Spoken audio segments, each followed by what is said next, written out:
We've had quite a few winter storms this year.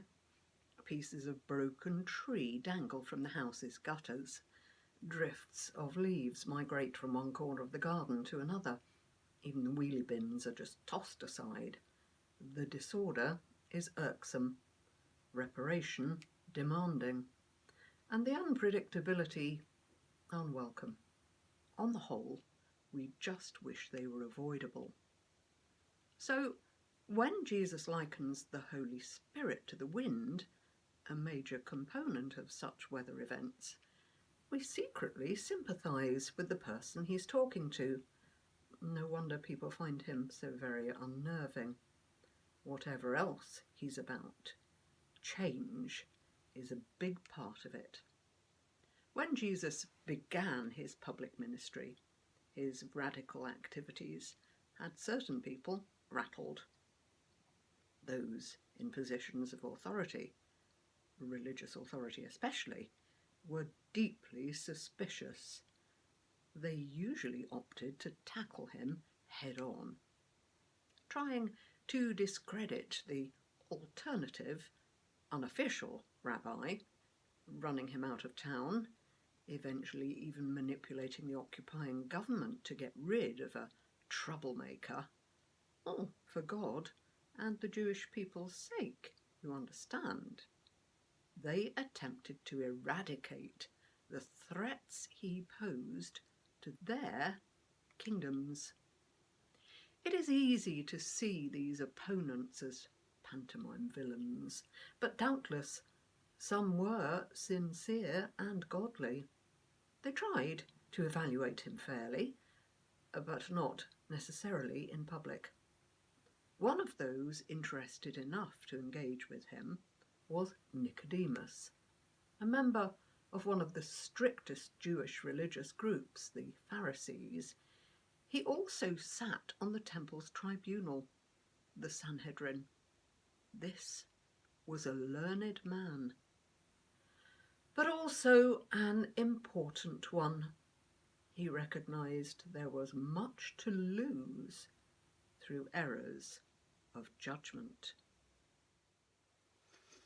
I know about arguments, they're my business words, and evidence. But this one, he was a smooth talker.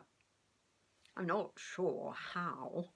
Mr. Nobody from little Nowheresley, North No Man's Land. Ha!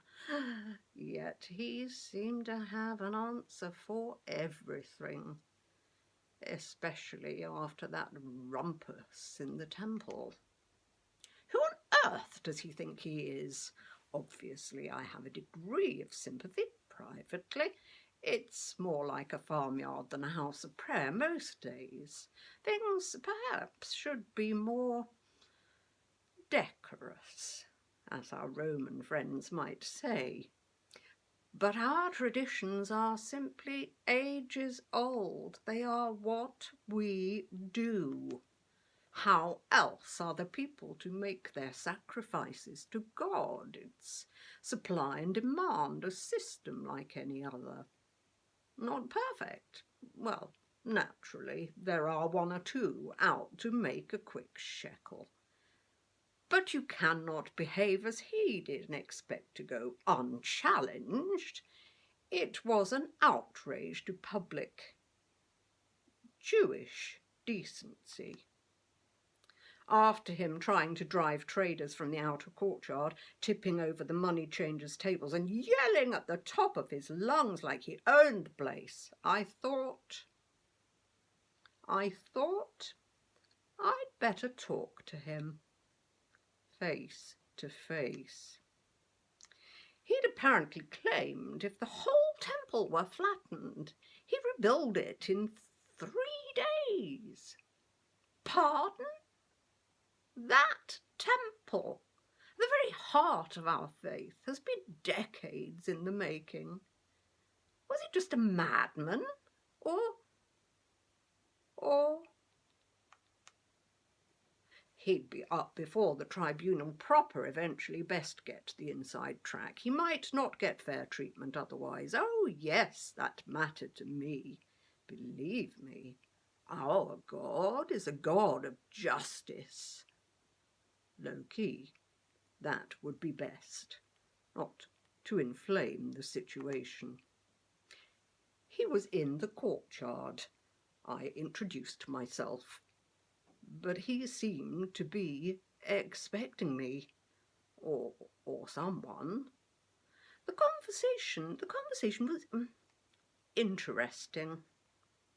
I went to question him. Yet I felt like I was on trial. It was like wrestling oil. I flattered him at first, polite. Called him sir. I said that his miracles signalled that God was with him. I hadn't even asked a question, but he piles right in with some observation about how nobody can see God's kingdom unless they are first born from above. I suppose he'd clocked my strategy, was implying I couldn't say that. So I countered with, how can a grown man be born over again? Was it a pun? Did he mean from above or again? That word has a double meaning. A knowing smile. Not unkind. His explanation, though, feels like an accusation.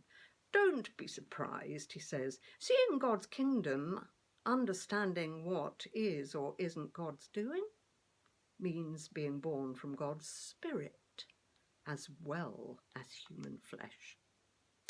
Suddenly, he's on about the wind, usual sort of illustration I've heard. Its unpredictable nature. Yes.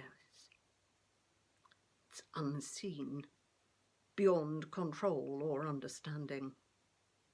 When I ask, but how so? He teases me. And you teach the faith? If I don't get earthly illustrations, apparently I have no prayer with heavenly ones. How could I believe? Believe what? He was on a roll. Evidence relies on first-hand experience. Fair enough. But only one person has witnessed heaven first-hand. Him? Recalling Moses setting up a snake on a pole in the wilderness, he then says that he, Son of Man, he calls himself, must also be raised up. Meaning? Then, the really unnerving bit. God loved the world so much that he sent his only Son. Him, those who believe in him will never die. He is a madman. He sent him not to condemn the world, but to save it. Hold on. The world? The nations? Not just Israel? Across the courtyard, suddenly came a strong gust of wind. Nicodemus was intrigued by the man who'd rampaged through the vast temple courtyard like a whirlwind. His enigmatic response when challenged had given him even more to think about.